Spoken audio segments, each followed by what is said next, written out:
En la madrugada del 12 de marzo de 1995, a las 4 de la mañana, una mujer cayó desde el piso 12 de un lujoso edificio en el barrio de Salamanca, Madrid. Junto a su cuerpo, había trozos de cristal esparcidos. Quien la encontró fue el portero, que se dirigía a su trabajo de madrugada. Dijo que no había oído ningún grito. Solo un sonido sordo, como de algo pesado al caer. La fallecida era la señora Carmen García. Una mujer adinerada, propietaria de 3 inmuebles en las zonas más cotizadas de Madrid. Su marido había fallecido hacía 10 años y ella había criado sola a sus 3 hijos. Todos ellos ya estaban casados e independizados. Vivía sola, pero no se sentía sola. 3 días a la semana venía una asistenta del hogar. Y los fines de semana la visitaban sus nietos. Sin embargo, había algo extraño. Al llegar a la escena del suceso, lo primero que llamó la atención de la policía fue la ventana abierta. La ventana del piso 12 estaba completamente abierta, pero la barandilla estaba intacta. Era una barandilla demasiado alta como para caerse por accidente, pues llegaba a la altura de la cintura de una mujer adulta. A las 6 de la mañana, tras ser avisados, los 3 hijos llegaron al lugar. El hijo mayor, entre sollozos, llamaba a su madre por su nombre. El segundo hijo permanecía de pie, aturdido, mientras que la hija menor se había derrumbado en el suelo, llorando desconsoladamente. Sin embargo, el inspector encargado del caso tuvo una extraña sensación. No podía discernir si el dolor de los hijos era genuino o una actuación, pero le pareció que en sus miradas se mezclaba alguna otra emoción. Llegaron los resultados de la autopsia. La causa de la muerte fue un fallo multiorgánico debido a la caída. No obstante, no quedaba claro si se trataba de un homicidio, un suicidio o un accidente. No se encontraron rastros de otra persona en su cuerpo. En 1995, no se disponía de equipos de investigación científica tan precisos como los actuales. Todo se basaba en la inspección visual y en las pesquisas sobre el terreno. La policía preguntó a los hijos, ¿sufría su madre de depresión o tenía tendencias suicidas? El hijo mayor negó con la cabeza. Mi madre era una persona muy alegre. Su mayor felicidad era ver a sus nietos y gozaba de buena salud. El segundo hijo dio la misma respuesta. La hija menor también. Entonces, ¿podría haber sido un accidente? Pero no había ninguna razón para que cayera por encima de una barandilla intacta. La investigación se estancó. No había testigos. Las 4 de la madrugada era la hora de mayor silencio en la ciudad. Todos los vecinos del edificio dormían y los comercios de los alrededores estaban cerrados. Nadie estaba despierto a esa hora. Sin embargo, unos días después, la asistenta del hogar, Isabel Fuentes, se presentó en la comisaría. A sus 40 años, llevaba 3 trabajando en casa de la señora Carmen. Con voz temblorosa, dijo, algo no iba bien. El ambiente estaba muy enrarecido desde unos días antes del suceso. Isabel declaró que, unos 10 días antes del incidente, los 3 hijos se habían reunido en casa de su madre. Dijo que ese día se oyeron gritos provenientes del salón. No pudo oír el contenido exacto de la conversación, pero escuchó palabras como herencia y patrimonio. Y afirmó que, desde ese día, el semblante de la señora Carmen se había ensombrecido. La policía volvió a citar a los hijos para interrogarlos. Mostraron signos de nerviosismo. El hijo mayor fue el primero en hablar, eso es un malentendido. Solo le preguntamos por curiosidad cómo gestionaba su patrimonio, nada más. El segundo hijo y la hija menor repitieron las mismas palabras. La policía no tenía más preguntas que hacer. Y entonces ocurrió algo extraño. Isabel dejó su trabajo de repente y se mudó. La policía intentó contactarla, pero no respondía al teléfono. Desapareció como si estuviera huyendo de alguien. Nadie supo por qué lo hizo. Finalmente, el caso quedó sin resolver. No se pudieron encontrar pruebas claras, ni testigos, ni un móvil para el crimen. 3 meses después, la policía concluyó que se trataba de una muerte accidental, y el patrimonio de la señora Carmen fue heredado a partes iguales por sus 3 hijos. Las 3 propiedades en Madrid y varios millones de euros en depósitos bancarios pasaron a sus manos, pero la verdad no quedó enterrada para siempre. 15 años después, un viejo diario salió a la luz. En sus páginas estaba registrada, intacta, la verdad de aquella noche. Era un texto escrito de puño y letra por la asistenta, Isabel Fuentes. Ella lo había visto todo, y, aterrorizada, había huido. Un momento, antes de empezar la historia. Si te suscribes y le das a me gusta, me ayudarás enormemente a seguir contando estas historias. Y, por favor, deja un comentario diciendo desde qué ciudad me estás escuchando. Saludaré con mucho gusto a cada uno de vosotros. El 12 de marzo de 1995, a las 6 de la mañana, 2 horas después del suceso, el inspector Morales, de la Brigada de Homicidios de la Comisaría del Distrito de Salamanca, llegó al lugar de los hechos. Era un veterano con 20 años de experiencia. Había visto innumerables casos, pero la escena de este le resultaba extraña.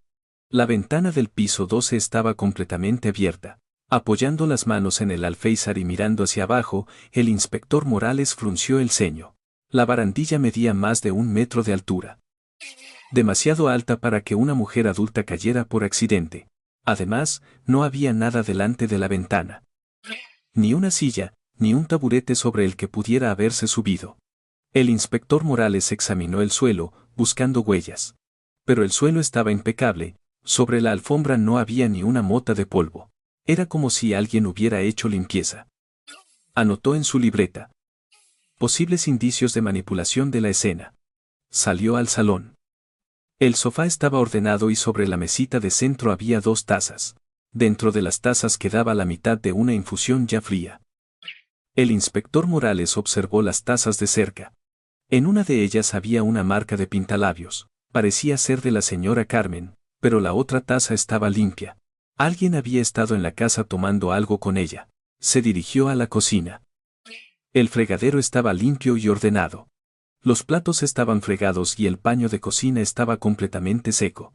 Abrió el frigorífico, los recipientes con comida estaban perfectamente colocados. Era evidente que la señora Carmen era una persona metódica y pulcra. Revisó el dormitorio. La cama estaba hecha y el edredón, doblado. Parecía que la señora Carmen no se había acostado esa noche. Al abrir el armario, vio la ropa colgada ordenadamente. Sobre la cómoda había varios marcos con fotos de sus nietos. Fue entonces cuando descubrió algo extraño. Un cajón del tocador estaba entreabierto. El inspector Morales lo abrió por completo y dentro vio varias libretas bancarias y un sello personal. Parecía que alguien había registrado ese cajón. Los documentos estaban ligeramente arrugados. El inspector Morales llamó al equipo de la policía científica. En 1995, las técnicas forenses no eran tan sofisticadas como ahora. Se limitaban a la toma de huellas dactilares y a la fotografía de la escena. Los agentes tomaron huellas del marco de la ventana, la barandilla y los pomos de las puertas. Pero los resultados fueron decepcionantes. Solo aparecieron las huellas de la señora Carmen. A las 8 de la mañana comenzó la autopsia. Un forense del Instituto Nacional de Toxicología y Ciencias Forenses examinó el cuerpo. La causa de la muerte era clara, fractura craneal y rotura de órganos internos por la caída. Sin embargo, no había otras lesiones externas. Ni marcas de estrangulamiento en el cuello, ni hematomas en el cuerpo. El forense frunció el ceño. ¡Qué extraño! No hay ningún signo de que recibiera otro impacto antes de la caída. Comprobó debajo de las uñas, buscando signos de resistencia. Pero no encontró nada. La señora Carmen no había forcejeado con nadie. El forense emitió su conclusión final: no hay pruebas que apunten a un homicidio. Las posibilidades de suicidio o accidente parecen más probables. El inspector Morales asintió, pero una parte de él no estaba convencida. Sentía que se le escapaba algo. A las 2 de la tarde. El inspector Morales citó a los 3 hijos en la comisaría. El primero en ser interrogado fue el hijo mayor, Javier. Tenía 45 años y era empresario. Dirigía una pequeña empresa de importación y exportación en Madrid. ¿Cuándo fue la última vez que vio a su madre?, preguntó el inspector Morales. Javier pensó un momento y respondió: hace unos 10 días. Pasé por su casa para ver cómo estaba. Su voz era serena. Más que tristeza, denotaba calma. ¿Cómo se encontraba su madre anímicamente?, volvió a preguntar el inspector. Javier negó con la cabeza. Como siempre. Se reía hablando de sus nietos. Se secó el rabillo del ojo con un pañuelo. pero no se veían lágrimas. El inspector Morales le hizo la pregunta clave. ¿Dónde estaba la noche del suceso? Javier respondió sin dudar, estaba en casa. Vivo en Pozuelo de Alarcón y dormía junto a mi mujer. Su coartada era sólida. Entró el segundo hijo, Carlos. Tenía 42 años y era empleado en una empresa. Trabajaba en una compañía en el distrito de Chamberí. Era más emocional que su hermano. Tenía los ojos enrojecidos e inyectados en sangre. ¿Cuándo vio a su madre por última vez?, preguntó el inspector. Carlos respondió con voz temblorosa, hace unas 2 semanas. Fui a que me diera algo de dinero. Era sincero. No parecía tener intención de mentir. ¿Y dónde estaba la noche del suceso?, preguntó el inspector Morales. Carlos bajó la cabeza. Dormía en casa. Vivo en un piso en Aravaca. Mi mujer es testigo. Él también tenía una coartada. La última en entrar fue la hija, Sofía. Tenía 38 años y estaba divorciada. Criaba sola a sus 2 hijos. Rompió a llorar en cuanto entró. Mamá, mamá. Su dolor parecía genuino. El inspector Morales preguntó con cautela, ¿cuándo fue la última vez que vio a su madre? Sofía respondió entre sollozos, hace 3 días. Fui a que me diera dinero para los gastos. Ella siempre me ayudaba. Su voz estaba cargada de sentimiento de culpa. ¿Y la noche del suceso?, volvió a preguntar el inspector. Sofía negó con la cabeza. Estaba en casa. Acosté a los niños y me dormí. Vivo en Las Rosas. Ella también tenía coartada. El inspector Morales hizo la misma pregunta a los 3 hijos. ¿Conocían el alcance del patrimonio de su madre? Los 3 asintieron. No había razón para ocultarlo. El hijo mayor respondió primero, lo sabía a grandes rasgos. Sabía que tenía propiedades en Madrid y algunos ahorros.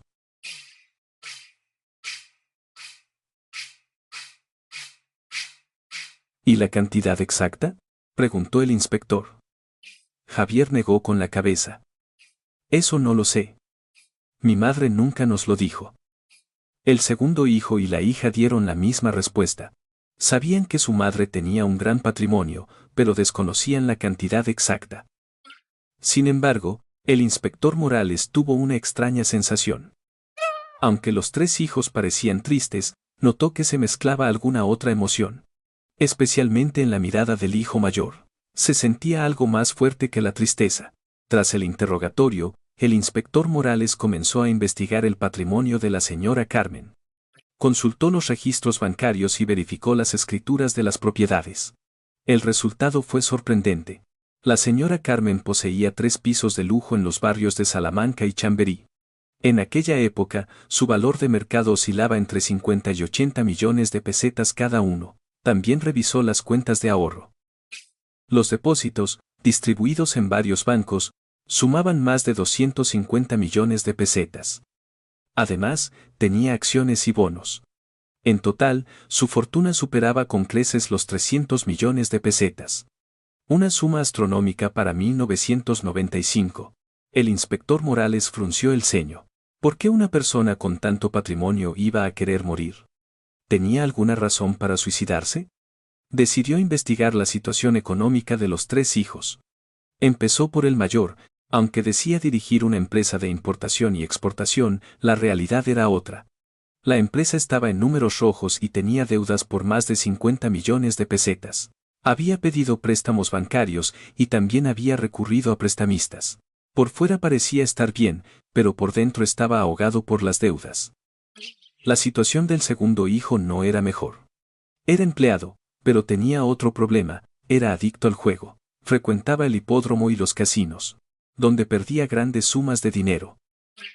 Él también tenía deudas que rondaban los 30 millones de pesetas. Su mujer estaba pensando en pedir el divorcio. La situación de la hija tampoco era buena. Tras su divorcio, le costaba llegar a fin de mes para criar a sus 2 hijos. Sobrevivía con un trabajo a tiempo parcial. Cada mes, necesitaba el dinero que le daba su madre. Sin él, su vida era insostenible. El inspector Morales lo resumió en su libreta: los 3 hijos, con dificultades económicas, dependían del patrimonio de la madre. Suspiró, el móvil era más que suficiente. pero no había pruebas. En ese momento, se produjo un pequeño giro. Una conocida de la señora Carmen se presentó en la comisaría. Era una mujer de unos 60 años, que se presentó como la mejor amiga de la fallecida. Traía información importante. Fue hace unos 2 meses. Carmen me dijo que quería hacer testamento. Al inspector Morales se le aguzó el oído. ¿Un testamento? Ella asintió. Sí. Quería organizar su patrimonio. Dijo que no quería dejárselo todo a sus hijos, que una parte quería donarla a causas benéficas. El inspector preguntó más detalles. ¿Y llegó a redactar el testamento? Ella negó con la cabeza. No, no pudo.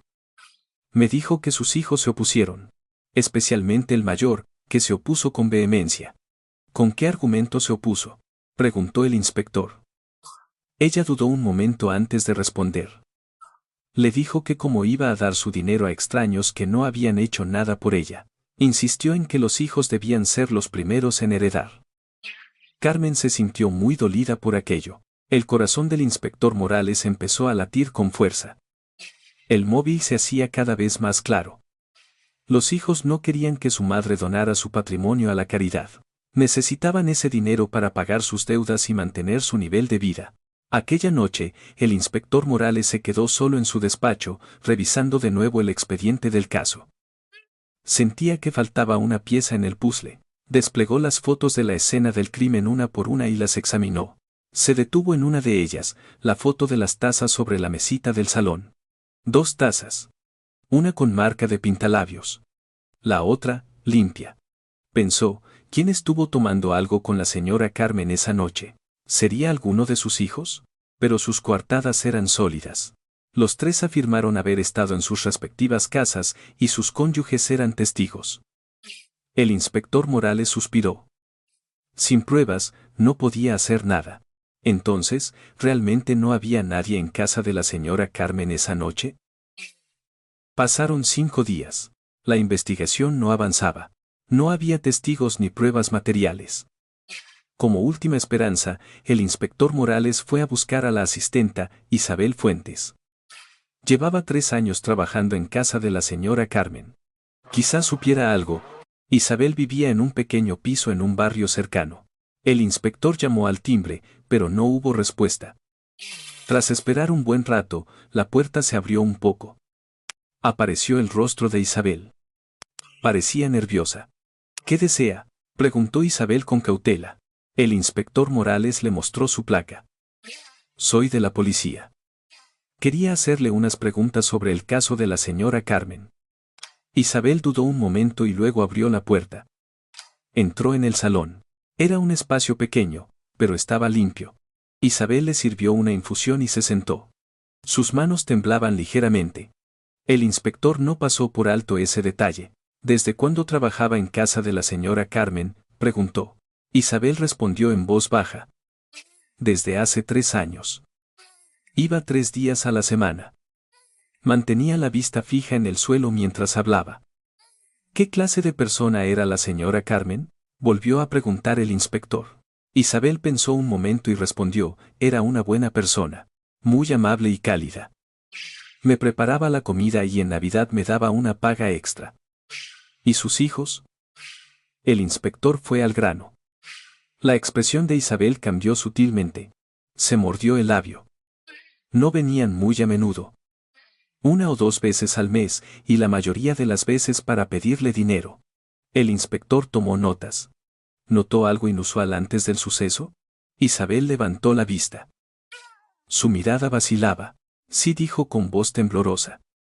Fue hace unos 10 días. Fui a limpiar y me encontré a los 3 hijos allí. Isabel apretó las manos y continuó, se oían gritos en el salón. Parecía que estaban discutiendo. ¿De qué hablaban?, preguntó el inspector. Isabel negó con la cabeza. No lo oí con claridad. Estaba fregando los platos en la cocina. Pero oí palabras como herencia y patrimonio. El inspector se inclinó hacia adelante. Después de eso, Isabel suspiró profundamente. La señora Carmen estaba muy deprimida. Su rostro se ensombreció. Antes siempre estaba alegre. ¿Ocurrió algo más?, insistió el inspector. Isabel dudó un momento. Parecía que iba a decir algo, pero se contuvo. Hable, por favor. Podría ser una pista importante, dijo el inspector con amabilidad. Isabel pareció decidirse y abrió la boca. Fue 2 días antes del suceso. Escuché a la señora Carmen hablando por teléfono. Su voz temblaba. La oí decir: ¿De verdad vais a llegar a tanto? ¿Con quién hablaba?, preguntó el inspector. Isabel negó con la cabeza. No lo sé. Al colgar, dijo para sí misma: lo sabía. Y luego suspiró profundamente. El inspector Morales observó atentamente el rostro de Isabel. ¿Sabe algo más? Cualquier cosa, por pequeña que sea, dígamela.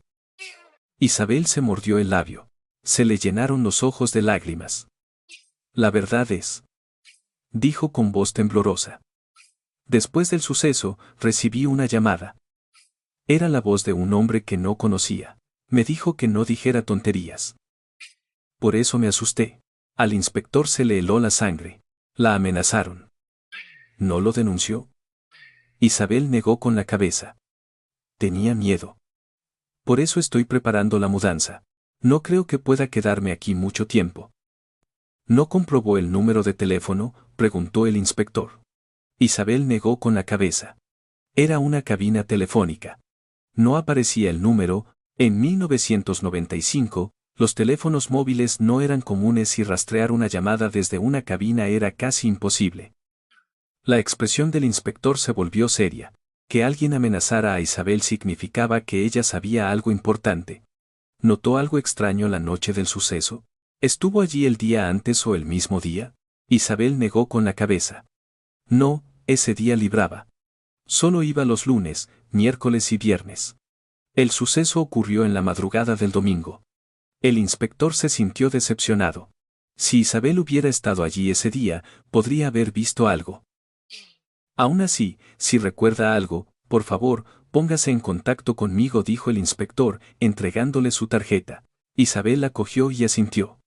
Pero su rostro estaba lleno de miedo. El inspector Morales salió de la casa de Isabel. Estaba convencido de que este caso no era un simple accidente. Alguien había matado a la señora Carmen y había eliminado las pruebas. Y había amenazado a un testigo, pero no tenía pruebas concluyentes. Ni huellas, ni testigos, ni pruebas materiales. Las coartadas eran perfectas y el móvil por sí solo no era suficiente para una acusación. El inspector se sentía frustrado. Pasaron 3 meses, no había más líneas de investigación. Desde la jefatura, presionaban para cerrar el caso. Finalmente, el caso se cerró como una muerte accidental. El inspector Morales se opuso hasta el final, pero fue en vano. El patrimonio de la señora Carmen se repartió a partes iguales entre sus 3 hijos. Cada uno recibió unos 120 millones de pesetas. El hijo mayor pagó sus deudas y el segundo también saldó las suyas. La hija se compró un piso nuevo. Sus vidas mejoraron de la noche a la mañana, pero Isabel había desaparecido. No se pudo contactar con ella y nadie sabía a dónde se había mudado. Era como si se la hubiera tragado la tierra. El inspector Morales solo podía esperar que estuviera a salvo. El caso pareció caer en el olvido. Desapareció de la memoria de la gente y los medios de comunicación dejaron de hablar de él. La primavera de 1995 pasó así. Pero la verdad nunca desaparece. Aunque pasaron 15 largos años, la verdad seguía escondida en algún lugar. Y esa verdad saldría a la luz de la forma más inesperada. La primera investigación terminó en un callejón sin salida. Coartadas perfectas, pruebas desaparecidas, una testigo amenazada, todo se hundió en el misterio. Pero 15 años después, un viejo diario lo cambiaría todo. En sus páginas estaba escrito quién mintió y qué ocurrió realmente aquella noche. ¿Qué revelaría ese diario? En junio de 2010, en medio de los trabajos de demolición de un viejo edificio en una zona en reurbanización del barrio de Salamanca, un obrero encontró un objeto extraño. Era una vieja bolsa metida en una grieta de la pared. Cubierta de polvo y moho, la bolsa contenía un cuaderno. Por curiosidad, el obrero lo abrió. Era un diario, escrito a mano con una letra apretada. En la primera página había un nombre, Isabel Fuentes. El obrero frunció el ceño. Había encontrado el diario de alguien. Al pasar unas páginas, se detuvo, Le llamó la atención la fecha. Marzo de 1995. Y las frases escritas debajo: la señora Carmen parece muy nerviosa. Desde que discutió con sus hijos, su rostro está ensombrecido. El obrero intuyó que no era un objeto cualquiera. Inmediatamente informó al jefe de obra, y éste llamó a la policía. Así, el diario de Isabel salió a la luz después de 15 años. El diario llegó a la comisaría del distrito de Salamanca. El inspector jefe de la brigada de homicidios en ese momento, el inspector Vega, lo recibió. Era un veterano con 20 años de experiencia. Empezó a leerlo detenidamente desde la primera página. El diario comenzaba en 1992, cuando Isabel empezó a trabajar en casa de la señora Carmen. El contenido inicial era normal. Hoy he limpiado. La señora Carmen me ha preparado un almuerzo delicioso. Pequeños detalles de la vida cotidiana. Pero a partir de febrero de 1995, el tono cambió. Hoy han venido los 3 hijos. Se oían voces altas en el salón. Parecía que hablaban de la herencia. El inspector Vega entrecerró los ojos y siguió leyendo. En la página siguiente había detalles más específicos. 25 de febrero. La señora Carmen dijo que quería hacer testamento, quería donar la mitad de su patrimonio a la caridad. Pero parece que el hijo mayor se opuso firmemente. Le levantó la voz y se enfadó. El corazón del inspector Vega empezó a latir con fuerza. No era un simple diario. Era un testimonio que contenía la clave del caso. Pasó las páginas más rápido. 5 de marzo. Oí a la señora Carmen hablando por teléfono. Creo que era con el hijo mayor. ¿De verdad vais a llegar a tanto?, le decía con voz temblorosa. Al colgar, lloró durante un buen rato. Me sentí muy mal. El inspector Vega contuvo la respiración. Este relato coincidía con el testimonio que el inspector Morales había obtenido de Isabel 15 años atrás. Siguió leyendo. 10 de marzo. Esta tarde, la señora Carmen me cogió del brazo y me dijo: Isabel, si me pasa algo, por favor, avisa a la policía. Mis hijos están muy raros. No entendí lo que quería decir, pero la expresión de la señora era tan angustiada que me preocupé. El inspector Vega apretó las manos. La señora Carmen había presentido que algo le iba a ocurrir. Y había pedido ayuda a su asistenta. Pasó a la última página. Tenía la fecha del 11 de marzo. Era el registro de la noche anterior al suceso. El inspector Vega leyó conteniendo el aliento. 11 de marzo. 11 de la noche. Al salir del edificio para irme a casa, vi el coche del hijo mayor en el aparcamiento. Era un Mercedes. Vi claramente la matrícula, M345646.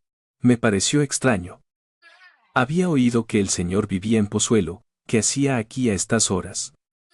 El inspector Vega sintió un escalofrío. El hijo mayor había declarado que la noche del suceso estaba en su casa de Pozuelo, durmiendo con su mujer. Pero en realidad, estaba cerca de la escena del crimen. En la página siguiente había algo aún más impactante. El coche estuvo en el aparcamiento hasta la madrugada siguiente.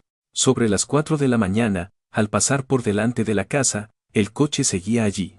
Y en ese momento oí caer algo desde arriba. Me asusté mucho. El inspector Vega cerró el diario.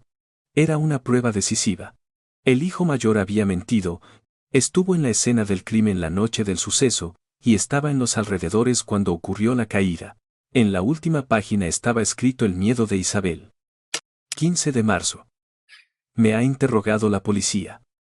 Tengo miedo. Debería contar lo que vi. Pero si el hijo mayor se entera, ¿qué pasará?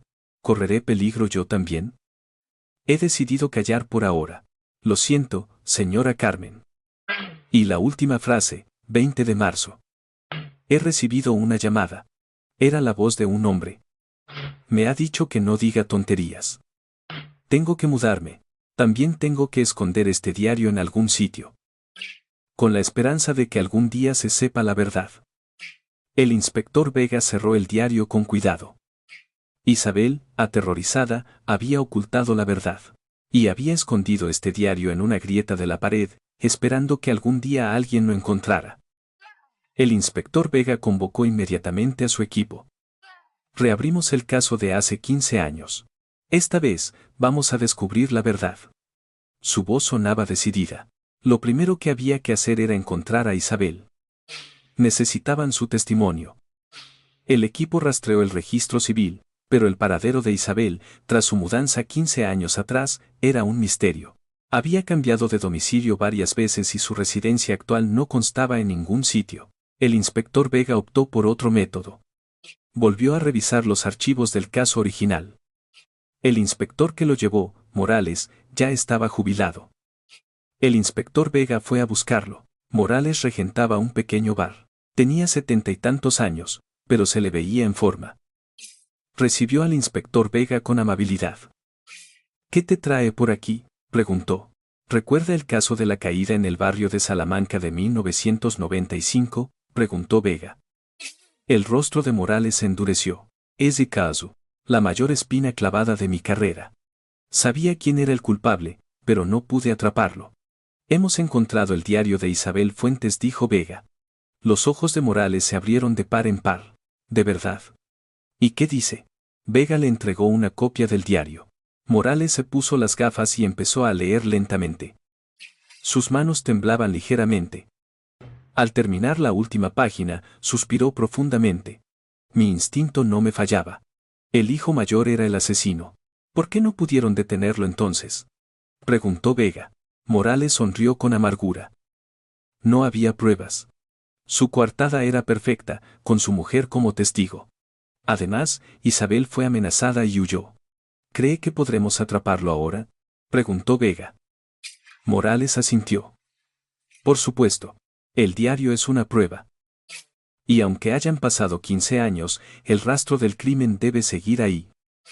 El inspector Vega volvió a sacar las fotos de la escena del crimen. Eran fotos de carrete tomadas en 1995.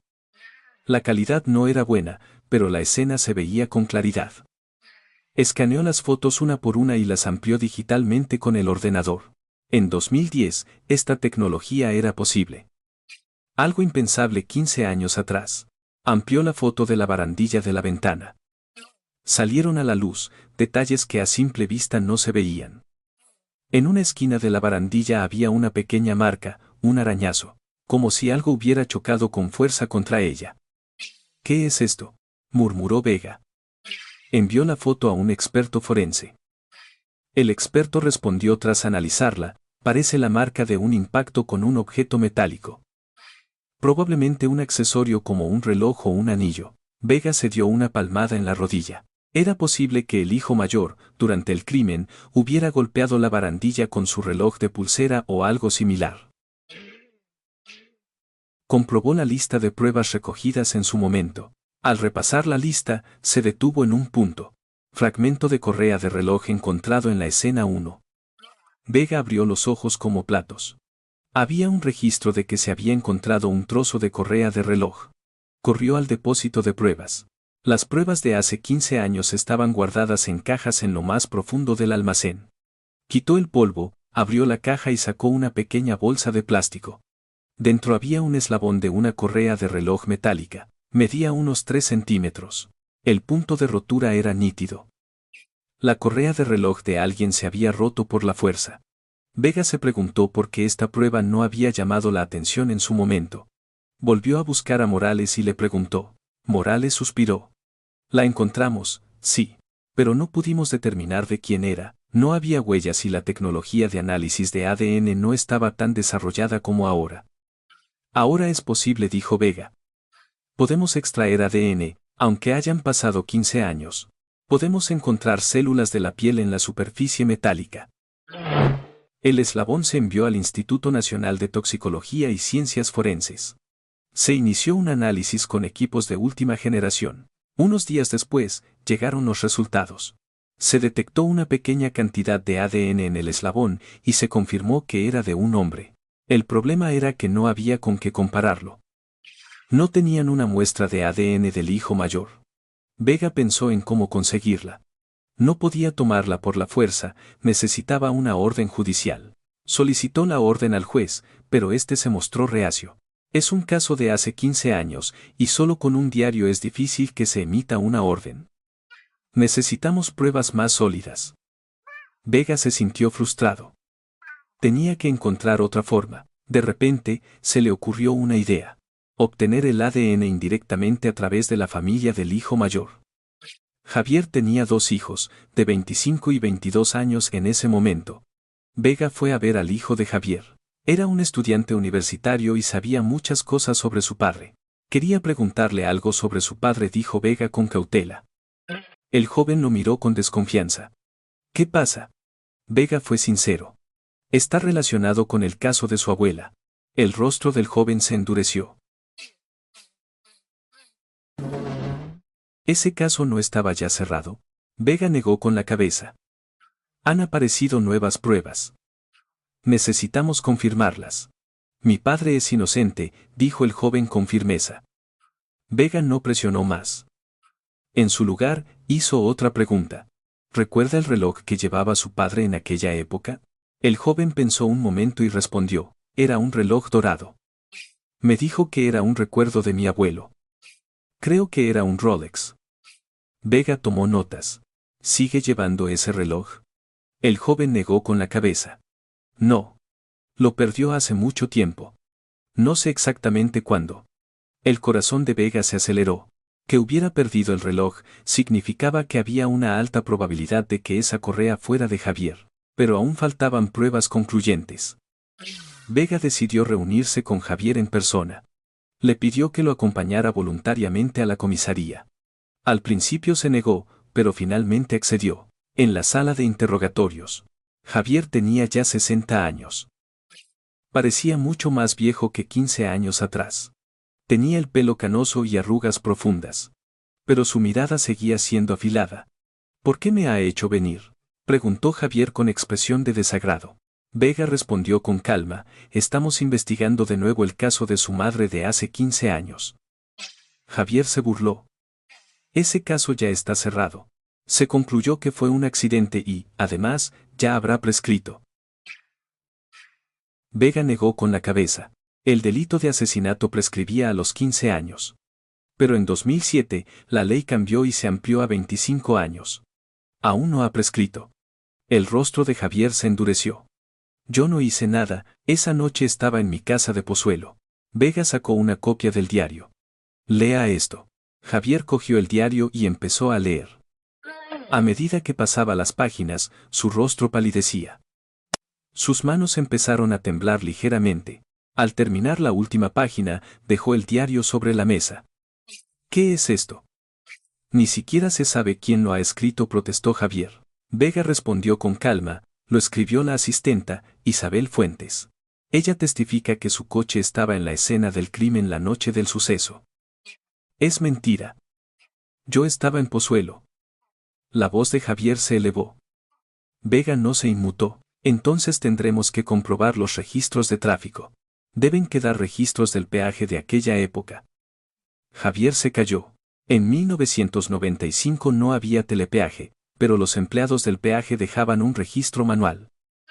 Si había ido de Pozuelo a Madrid, tendría que haber un registro en algún sitio. Y mire esto también. Vega sacó una foto del eslabón del reloj. Este eslabón se encontró en la escena. El análisis de ADN ha confirmado que es de un hombre, no será suyo por casualidad. Javier mostró signos de nerviosismo. Perdí mi reloj. Hace más de 15 años. Vega asintió. ¿Cuándo lo perdió? Javier no pudo responder. ¿Colaborará con una prueba de ADN?, preguntó Vega. Javier negó rotundamente con la cabeza. Sin una orden judicial, no. Vega esperaba esa respuesta. La investigación continuó. Vega empezó a buscar los registros del peaje de 1995. La mayoría de los documentos de hace 15 años habían sido destruidos, pero algunos se conservaban. Tras varios días de búsqueda, encontró los registros del peaje de la autovía A6. Era un viejo libro de contabilidad escrito a mano. Abrió la página del 11 de marzo de 1995. Y allí lo encontró. A las 22:40, en la lista de vehículos que entraban en Madrid, estaba el número de matrícula del coche de Javier, M3456XX. Vega apretó el puño. Javier había mentido. La noche del suceso, había subido de Pozuelo a Madrid. El contenido del diario de Isabel se confirmaba. También encontró el registro de salida. Al día siguiente, a las 5:10 de la madrugada, había un registro de salida de Madrid en dirección a Pozuelo. Era el mismo número de matrícula. Javier había abandonado la escena justo después de que su madre cayera. Ahora sí podía conseguir una orden judicial. Vega presentó las nuevas pruebas al juez, el diario, los registros del peaje y el eslabón del reloj. El juez asintió. Es suficiente. Solicitaré una orden de detención y de toma de muestras de ADN. 2 días después, se emitió la orden. Vega, al frente de su equipo, se dirigió a la casa de Javier. Era un lujoso piso en Pozuelo, comprado con la herencia de su madre. Llamó al timbre. Javier abrió la puerta. Su rostro estaba pálido. Tenemos una orden, queda detenido por un presunto delito de asesinato, dijo Vega con frialdad. Javier no opuso resistencia. Bajó la cabeza y se dejó poner las esposas. Su mujer y sus hijos lloraban, pero él no dijo nada. En la comisaría, Javier se sometió a la toma de muestras de ADN. Se le tomó una muestra de saliva y se envió al laboratorio. Una semana después, llegaron los resultados. El ADN del eslabón del reloj coincidía con el de Javier. La probabilidad de que fueran la misma persona era del 99%, ya no había lugar a dudas. Ese eslabón era de Javier y él había estado en la escena del crimen. Vega se enfrentó de nuevo a Javier en la sala de interrogatorios. Tenemos todas las pruebas. Es hora de que cuente la verdad. Javier guardó silencio durante un buen rato. Y finalmente, abrió la boca. Llamen a mi abogado. Vega asintió. El interrogatorio se suspendió hasta la llegada del abogado. 2 días después, Javier, acompañado de su abogado, era una persona diferente. Ya no lo negaba. En su lugar, presentó otra versión. Es cierto que fui a casa de mi madre esa noche. Pero no tenía intención de matarla. Vega sacó el acta. Declare con detalle, por favor. Javier suspiró profundamente y empezó a hablar. Esa noche me llamó mi madre. Me dijo que iba a hacer testamento, que al día siguiente se reuniría con el abogado. Entré en pánico. No podía aceptar que donara la mitad de su patrimonio. Javier continuó, mi empresa estaba al borde de la quiebra. Con 50 millones de pesetas podría salvarla. Fui a convencer a mi madre. Llegué tarde por la noche y me arrodillé para suplicarle. ¿Y cómo reaccionó su madre?, preguntó Vega. Javier frunció el ceño. Se negó. Me dijo, vosotros ya habéis recibido suficiente. Ahora es el momento de donarlo a la sociedad. Me enfadé mucho. ¿Y por eso la empujó?, preguntó Vega. Javier negó con la cabeza. No la empujé. Ella se dirigió hacia la ventana y yo la seguí. Intenté cogerla de la mano para convencerla, pero ella me apartó. Javier se detuvo. Vega esperó. Javier continuó con voz temblorosa, en ese momento, apliqué un poco de fuerza. Mi madre tropezó, se golpeó contra la barandilla. ¿Y cayó?, preguntó Vega. Javier asintió. Me quedé paralizado. No podía creerlo. Miré hacia abajo y vi a mi madre tirada en el suelo. Y huí. ¿Por qué no llamó a emergencias?, preguntó Vega. Javier se cubrió el rostro con las manos. Tenía miedo. Miedo de ir a la cárcel, de que mi vida se acabara. Simplemente cogí el coche y volví a Pozuelo. ¿Y la correa del reloj?, preguntó Vega. Javier se jugueteó con la muñeca. Debió romperse al chocar contra la barandilla. No me di cuenta en ese momento. Más tarde vi que no llevaba el reloj. Vega cerró el acta. La declaración de Javier era que no tenía intención de matarla. Alegaba que fue un homicidio imprudente. Pero Vega no le creyó. ¿También amenazó a la asistenta?, preguntó Vega. Javier asintió. Tenía miedo de que hubiera reconocido mi voz. La llamé desde una cabina para advertirle. Todas las piezas del puzzle encajaban. Javier había matado a su madre, amenazado a un testigo y mentido durante 15 años. Y había vivido cómodamente con la herencia de su madre, pero quedaba una duda. ¿Y el segundo hijo y la hija? ¿Eran cómplices? Vega decidió interrogarlos también. Llamó a Carlos. Estaba aterrorizado. Yo no sabía que mi hermano había hecho eso. ¿De verdad? Vega preguntó con agudeza. ¿No habló con su hermano esa noche? Carlos dudó y asintió. Me llamó de madrugada. Me dijo con voz temblorosa que mi madre había tenido un accidente. Me asusté y le pregunté qué había pasado. Él solo dijo, es mejor que no lo sepas. ¿Y por eso se cayó?, preguntó Vega. Carlos bajó la cabeza. Quería la herencia. Tenía muchas deudas y no me importaba lo que hubiera hecho mi hermano. Lo siento. La hija reaccionó de forma similar. Ella también sospechó del crimen de su hermano, pero guardó silencio. Necesitaba la herencia. Para los 3 hijos, el dinero era más importante que la muerte de su madre. Vega chasqueó la lengua. No son cómplices, pero son encubridores, que es casi lo mismo. Carlos y Sofía bajaron la cabeza y no dijeron nada. Finalmente, solo Javier fue acusado. Carlos y Sofía fueron liberados por falta de pruebas. Pero tendrían que vivir con el peso de la culpa toda su vida. Sin embargo, la persona más importante para esclarecer la verdad aún no había sido encontrada. Isabel Fuentes. Se necesitaba su testimonio. ¿A dónde había ido realmente?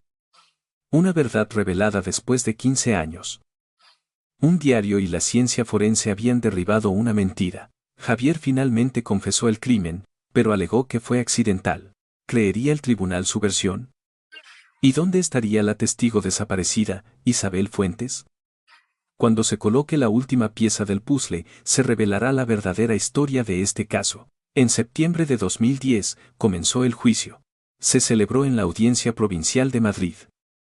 Javier fue acusado de asesinato, pero su abogado alegó inocencia. Su principal argumento era que fue un accidente sin intención de matar. El fiscal lo rebatió. El acusado sabía que su madre iba a hacer testamento.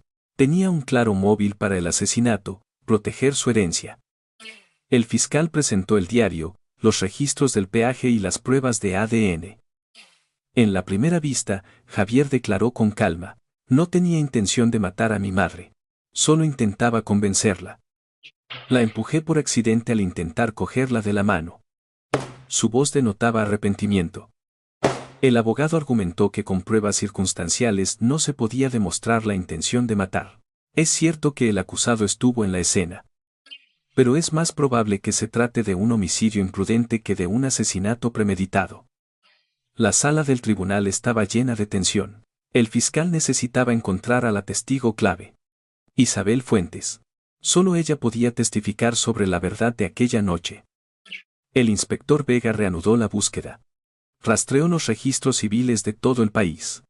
Había cientos de personas con el nombre de Isabel Fuentes. Empezó a comprobarlos uno por uno, acotando la búsqueda por edad y lugar de nacimiento.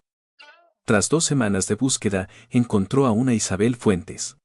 Una mujer de unos 60 años que vivía en una pequeña localidad de Castilla-La Mancha.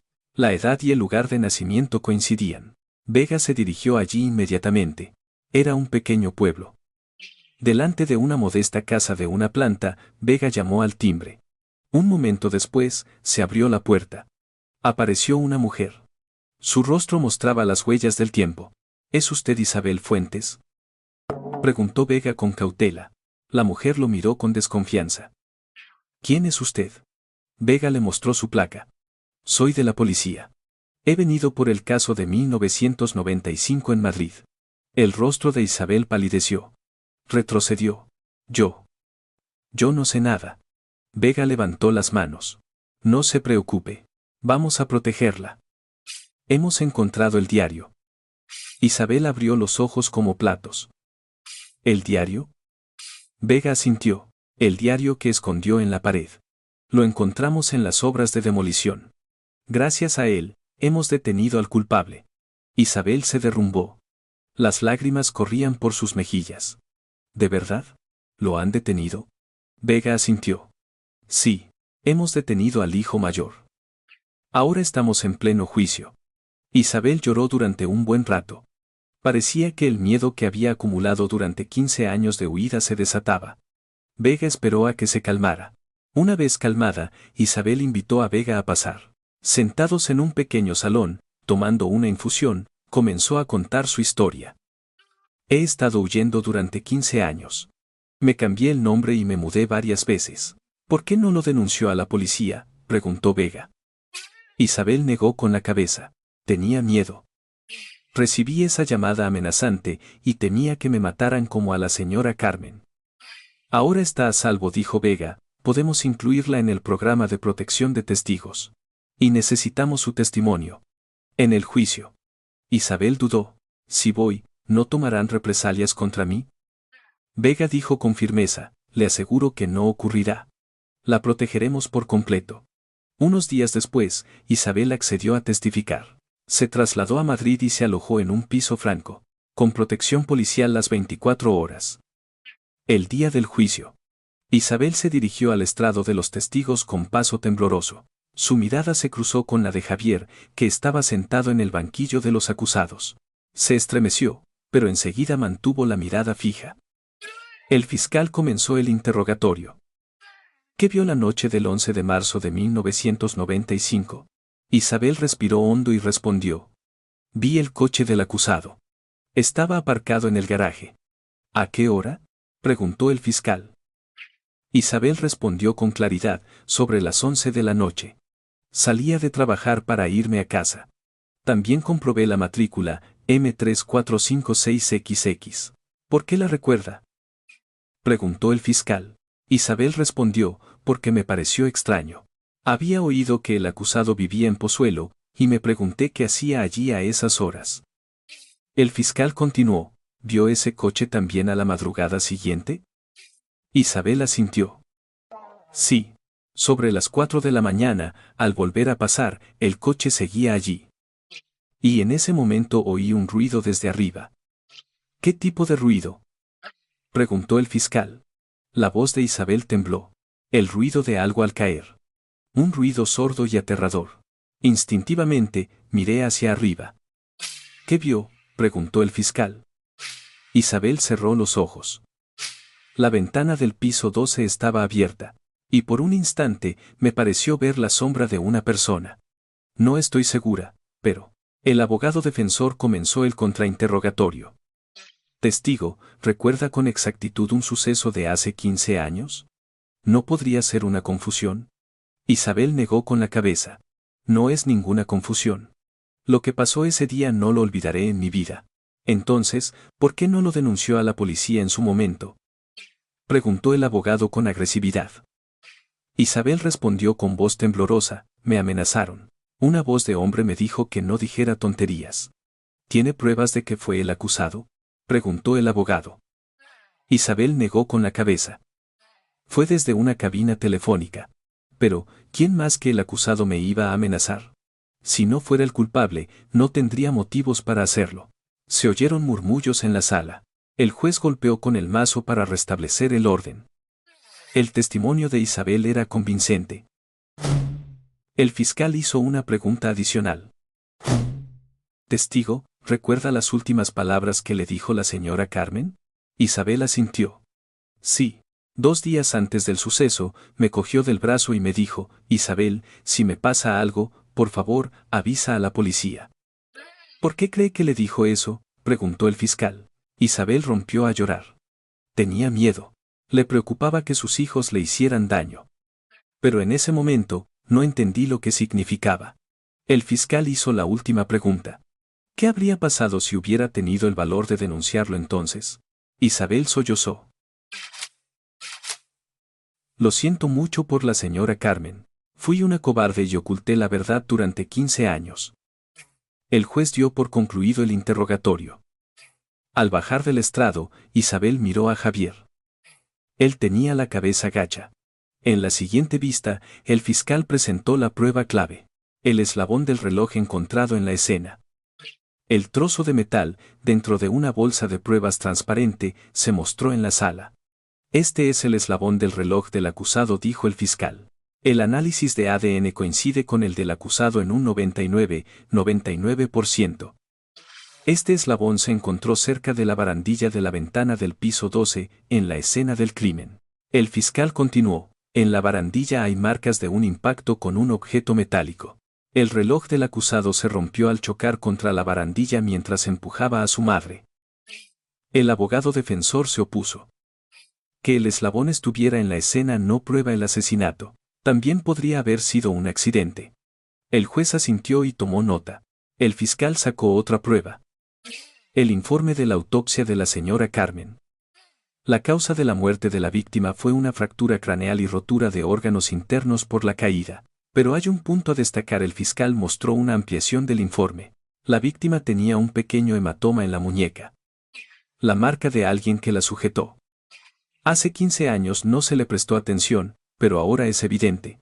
Significa que alguien agarró la muñeca de la víctima y la arrastró hacia la ventana. La voz del fiscal se elevó. Esto no fue un accidente. Fue un acto intencionado. El abogado defensor lo rebatió. Eso es una especulación. Podría haberla agarrado de la muñeca para intentar convencerla. La sala volvió a sumirse en la tensión. El juez le dio a Javier la oportunidad de hacer su declaración final. Javier se levantó lentamente. Su rostro estaba demacrado. El remordimiento que había ocultado durante 15 años lo estaba consumiendo. Señoría, dijo Javier con voz temblorosa. He mentido. La sala se quedó en silencio. Todos escuchaban atentamente sus palabras. Dije que fue un accidente, pero no es verdad. Javier rompió a llorar. Empujé a mi madre. A propósito. Porque estaba enfadado, porque tenía miedo de perder la herencia. El abogado se levantó sorprendido. Acusado, ¿qué está diciendo? Pero Javier le hizo un gesto con la mano. Quiero acabar con esto. Estoy cansado de mentir, de esconderme. Javier continuó. Esa noche, mi madre me dijo, tú ya has recibido suficiente. Ahora es el turno de ayudar a los demás. No podía aceptarlo. La agarré de la muñeca y la arrastré hacia la ventana. Ella se resistió. Gritó, ¿qué haces? Pero no me detuve. En la sala no se oía ni una respiración. La confesión de Javier continuó. La puse de espaldas a la barandilla. Sus ojos estaban llenos de terror. Y en ese momento, la empujé. El reloj se rompió al chocar contra la barandilla. Mi madre cayó sin poder siquiera gritar. Miré hacia abajo. Enterieses. Vi a mi madre tirada en el suelo. Y huí. Javier se arrodilló. Lo siento. Mamá, lo siento mucho. Durante 15 años he tenido pesadillas todas las noches.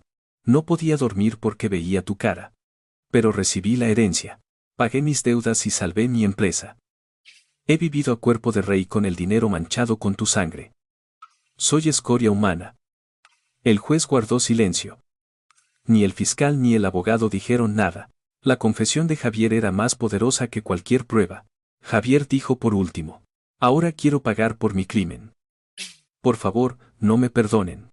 No merezco ser perdonado. Bajó la cabeza y sollozó. El juez abrió la boca. Se deja constancia en acta de la confesión del acusado. En la próxima vista, se dictará la sentencia final. El sonido del mazo resonó en la sala. Un mes después, se dictó la sentencia final. El juez, con expresión solemne, dijo: se condena al acusado a 25 años de prisión por el asesinato de su madre. El parricidio es el crimen más grave. Además, matar a su madre por codicia es inadmisible. El acusado ha vivido 15 años huyendo con mentiras y ha disfrutado de una vida de lujo con la herencia. Sin embargo, teniendo en cuenta su confesión y arrepentimiento, se le condena a 25 años de prisión en lugar de a cadena perpetua. La voz del juez resonó en la sala. Javier, con la cabeza gacha, aceptó la sentencia. No recurrió. El abogado también decidió no apelar. La sentencia se hizo firme. Después del juicio, el inspector Vega se reunió de nuevo con Isabel. Fuera del piso Franco, parecía mucho más tranquila. Ahora podré vivir una vida normal, dijo con una sonrisa. Gracias a usted, dijo Vega. Si no hubiera escondido el diario, la verdad se habría perdido para siempre. Isabel negó con la cabeza. Era lo que la señora Carmen quería. Ella deseaba que se supiera la verdad. Isabel volvió a su pueblo. Ya no tenía miedo. Sus 15 años de huida habían terminado. Abrió un pequeño restaurante y empezó a vivir una vida normal. ¿Qué pasó con el segundo hijo y la hija? Vivieron atormentados por la culpa de haber encubierto el crimen de su hermano. Carlos donó toda la herencia a la caridad. Era lo que su madre hubiera querido. Sofía también donó su parte. Lo entregó todo a una institución de bienestar infantil. No podemos ser felices con este dinero. Es dinero manchado con la sangre de mi madre, dijo entre lágrimas. Los dos hermanos fueron a visitar a Javier a la cárcel. Javier apareció con el uniforme de preso. Su rostro estaba aún más demacrado. Hermano, hemos donado toda la herencia, dijo Carlos. Javier se sorprendió. ¿Por qué? Eso era vuestro. Carlos negó con la cabeza. No, era de mamá. Nosotros no merecíamos recibirlo. Sofía también habló. No tanto como tú, pero también traicionamos a mamá. Sabíamos la verdad y nos callamos. Javier rompió a llorar. Gracias. Muchas gracias. En la cárcel, Javier se convirtió en un preso modelo. Todos los días escribía cartas de arrepentimiento a su madre. Aunque nunca las enviaría, seguía escribiendo, como un acto de expiación. 10 años después, Javier fue evaluado para la libertad condicional, pero la rechazó. Cumpliré mi condena hasta el final. Solo cumpliendo los 25 años podré pedirle perdón a mi madre. Los miembros de la Junta entendieron su sinceridad. Estaba verdaderamente arrepentido, pero el perdón no era fácil. El crimen de haber matado a su madre era una mancha que nunca se borraría. 25 años después, Javier salió de la cárcel convertido en un anciano de 85 años. Fue directamente al cementerio a visitar la tumba de su madre. Era un tranquilo cementerio con vistas a la ciudad. Arrodillado ante la tumba, Javier lloró durante un buen rato. Mamá, por fin he venido a verte. Perdóname. Aunque no merezca tu perdón. Sus lágrimas mojaron la lápida. Iba a visitar la tumba de su madre todos los días. Arrancaba las malas hierbas, plantaba flores y limpiaba. Después de 3 años así, un día, se quedó dormido en silencio frente a la tumba. Cuando llegaron Carlos y Sofía, Javier ya había fallecido. Su rostro parecía en paz, como si hubiera recibido el perdón de su madre. El funeral fue sencillo. Javier fue enterrado junto a su madre. Probablemente, quería estar a su lado incluso después de la muerte. El inspector Vega, ya jubilado, nunca olvidó este caso. Aprendió que la persona más cercana puede ser la mayor amenaza. A menudo contaba esta historia a los inspectores más jóvenes. Isabel Fuentes vivió tranquilamente en su pueblo. A veces recordaba a la señora Carmen. Era una buena persona, pero tuvo la mala suerte de tener esos hijos, decía suspirando. Una verdad revelada después de 15 años. Era el rostro crudo de la codicia escondido detrás del nombre de la familia. Unos hijos para los que el dinero era más importante que los lazos de sangre. Su historia sirvió de advertencia para muchos. La verdad siempre sale a la luz, por muy bien que se oculte, el tiempo la acaba revelando. Este caso lo demostró. Como el diario de Isabel, la verdad siempre queda registrada en algún lugar. La codicia en la relación más cercana engendró el crimen más atroz.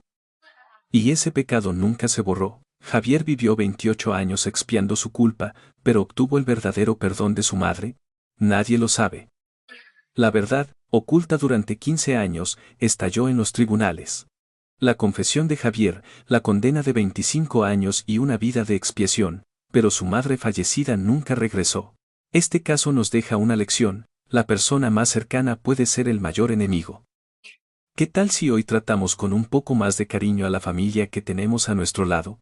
El 12 de marzo de 1995, de madrugada, en un lujoso edificio del barrio de Salamanca, una madre cayó al vacío. La policía concluyó que fue un accidente y sus 3 hijos se repartieron una enorme herencia. El caso pareció caer en el olvido. Pero la verdad nunca desaparece. 15 años después, un viejo diario encontrado en unas obras de demolición lo cambió todo.